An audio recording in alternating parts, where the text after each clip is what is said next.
श्री स्वामी समर्थ. ओम नमः शिवाय. नमस्कार मंडळी. श्रावणासारख्या पवित्र महिन्याला आजपासून सुरुवात झालेली आहे आणि श्रावणामध्ये भगवान शिवशंकरांची सेवा करताना अजून एक गोष्ट घडत असते. ते म्हणजे भगवान शिवशंकरांना अतिशय प्रिय असणारं फूल सुद्धा याच महिन्यामध्ये उमलतं आणि ते म्हणजे ब्रह्मकमळ.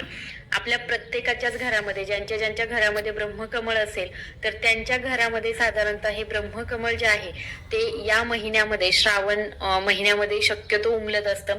अशा वेळी जर तुमच्या घरी ब्रह्मकमळ उमललं तर त्याचं नक्की काय करायचं आणि कुणाला त्याचं पुण्य मिळेल, काय होतं आपल्या घरामध्ये जर ब्रह्मकमळ लावलेलं असेल तर आजारांसाठी सुद्धा ते अत्यंत महत्वपूर्ण आहे. त्याची पूजा कशी करायची आणि देवांची कृपा आपल्यावरती नेहमी राहावी यासाठी आपण काय करू शकतो, ही सर्व माहिती आजच्या व्हिडिओमध्ये मी तुम्हाला सांगणार आहे. त्यामुळे व्हिडिओ अगदी शेवटपर्यंत बघत राहा.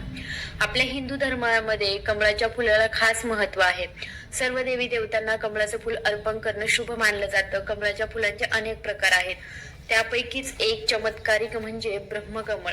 ब्रह्मकमळ हे वर्षातून एकदाच उमलतं आणि फक्त 4 ते 5 तासच फ्रेश राहतं. असं म्हटलं जातं की जो कोणी ब्रह्मकमळाचे फूल उमलताना पाहतो त्याचे सौभाग्य वाढते आणि ज्या घरामध्ये ब्रह्मकमळाचे फूल उमलते तेथे माता लक्ष्मी ज्योतिषशास्त्रामध्ये ब्रह्मकमळाचे महत्व सांगणारे काही उपाय सुद्धा सांगितलेले आहे.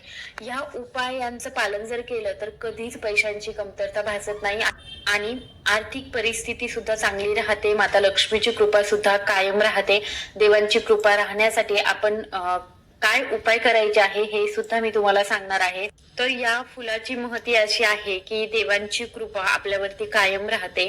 ज्या घरामध्ये हे ब्रह्मकमळ उमलतं आणि ते देवांना हे ब्रह्मकमळ अर्पित करतात. सर्वात पहिल्यांदा मी तुम्हाला हे सांगेल की तुमच्या इथे तुमच्या घरामध्ये जर ब्रह्मकमळ श्रावण महिन्यामध्ये उमललं तर ते उमलल्यानंतर त्याची पूजा करायची. ती कशी करायची ते आपण पुढे बघूया. पण त्याची पूजा झाल्यानंतर ते आपल्याला भगवान भोलेनाथांना अर्पण करायचं आहे.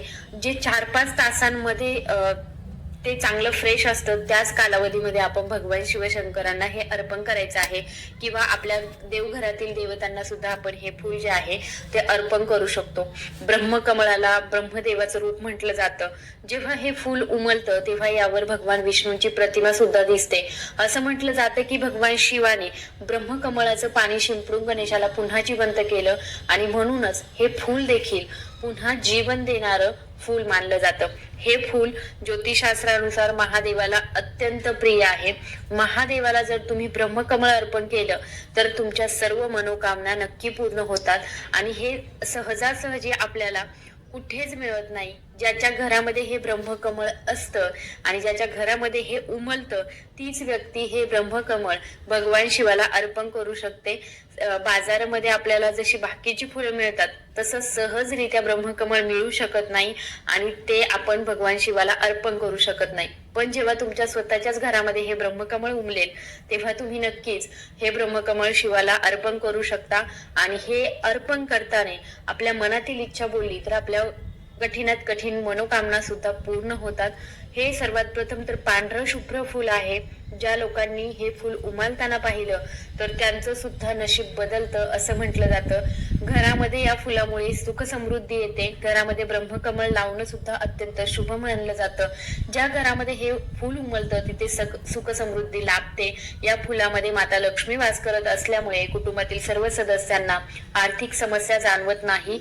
असं म्हटलं जातं की फुलाच्या पाकळ्यांमधून अमृताचे थेंब टपकतात. त्यामुळे घरात नेहमी सकारात्मक वातावरण सुद्धा असतं आणि त्याचबरोबर या फुलामुळे अनेक आजार सुद्धा दूर राहतात.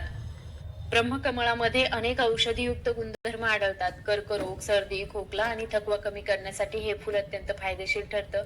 तसेच शरीरातील रक्त शुद्ध करतं आणि हृदयासंबंधित आजार सुद्धा दूर करतं. तसेच ब्रह्मकमळामध्ये अँटीसेप्टिक गुणधर्म असतात जे जखम भरण्यास सुद्धा मदत करतात.